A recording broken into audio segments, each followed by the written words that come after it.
So I was in philosophy at McMaster from 2005 until 2009, and it wasn't something that I went into Mac looking to do philosophy. It was one of those things where I kind of jumped around a little bit. I initially went in for health studies, and it wasn't quite what I thought it was going to be. So I switched a couple times, fell in philosophy, and I just loved it and ran with it.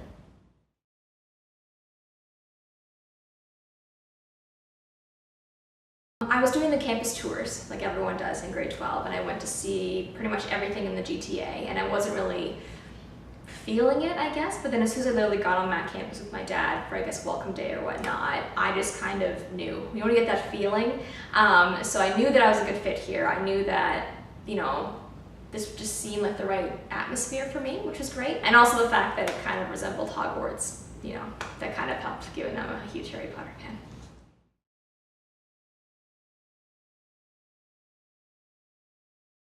So my current occupation is I'm working with Envrionment Hamilton, which is a not-for-profit organization here in the city. And we focus on environmental projects, and we do a lot of environmental activism. And my role within that organization is I'm a project manager, which I kind of work my way up to, which is great. So my role essentially is to source funding, and then once that's obtained, go with all the deliverables within the grant. So we get to focus on a variety of different topics, which is great and keeps it interesting, which is nice. This past year I've been working on more water quality issues. So my focus has been going down into the Red Hill Creek, doing some water monitoring, but then more importantly getting residents out there and teaching them about the creek, what's down there, how to do the monitoring themselves, and really giving them the tools they need to go forward and be better stewards.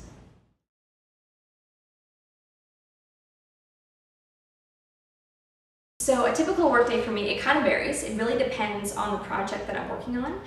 Some days I'll be out in the field the entire day. I'll be going door-to-door canvassing to get support. I'll be going down to the creek to do monitoring. It really kind of depends. And then some days I'll be in the office the entire day, just at the desk doing whatever needs to be done, whether it be advertisements for projects, whether it be grant writing, whether it be just daily office tasks that everyone needs to do. So it's kind of a jumble, which I really do like.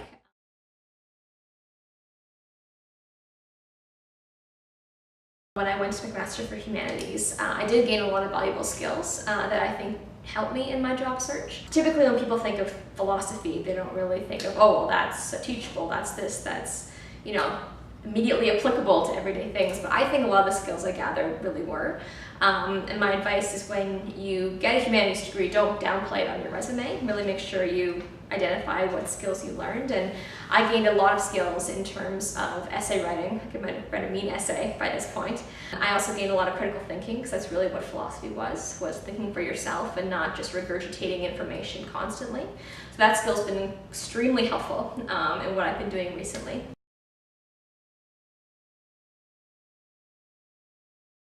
So while at McMaster, I was a part of many clubs and associations and societies. And I think that's really important because you do get to make a lot of friends and a lot of contacts. And there's still so many people I'm still in contact now, which is really nice. So when I was going through and deciding really what I wanted to do, I took the advice of a lot of the first year mentors and I joined everything. I went to Clubs Fest and I signed up for everything I could sign up for, every interest I had, Mac has a club for, which I think is fantastic. What I ended up gravitating to was Mac Green, having this emerging environmental urge to do something.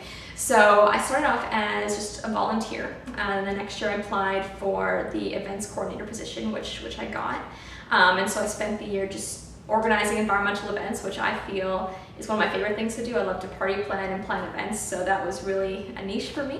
And then from there, I went on to become the director in my final year, and that I think really helped elevate me and give me the skills that I needed to move on from Mac and get those jobs that I thought that I wanted. So as the director, I was organizing hundreds of volunteers. I was managing and hiring staff teams of 3 or 4. I was helping to ensure the sustainability of the organization, and I was campaigning. I was doing things that I thought were beneficial to the school and to the general Hamilton community by the actions we were taking. So from there, those skills transferred on to me having the ability to go off, and I guarantee you, without that position, I probably would not have gotten hired at Envrionment Hamilton. So I can really thank Mac Green for that.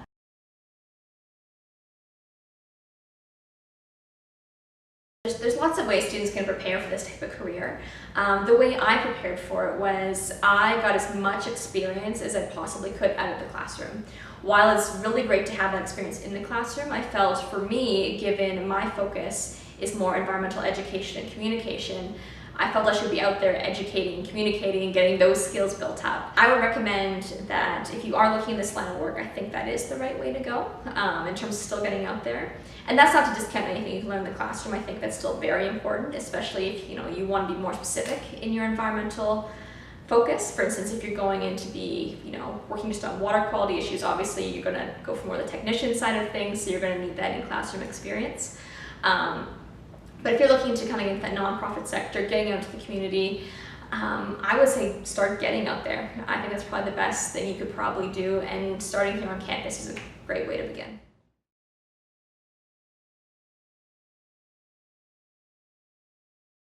So any parting words to people who are looking to come to Mac? First of all, good choice if you decide to come to Mac. I love this school. Secondly, I highly recommend the philosophy program, and I also highly recommend the humanities program. I recommend coming in. If you don't know what you want to do in first year, just come.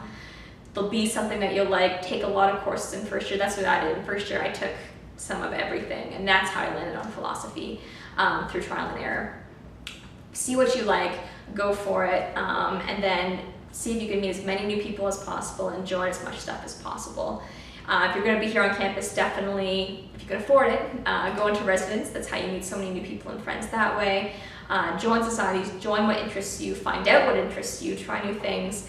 Don't be afraid to ask for help. So many times, especially throughout philosophy, which can be difficult at times, especially ancient philosophy, don't be afraid to ask for help, whether to your fellow students or to your teachers. I would highly recommend this program. It can further your career, despite what people may think, oh, philosophy. You learn amazing skills in terms of critical thinking, good writing skills, good presenting as well, and it's something that you can use throughout the rest of your life.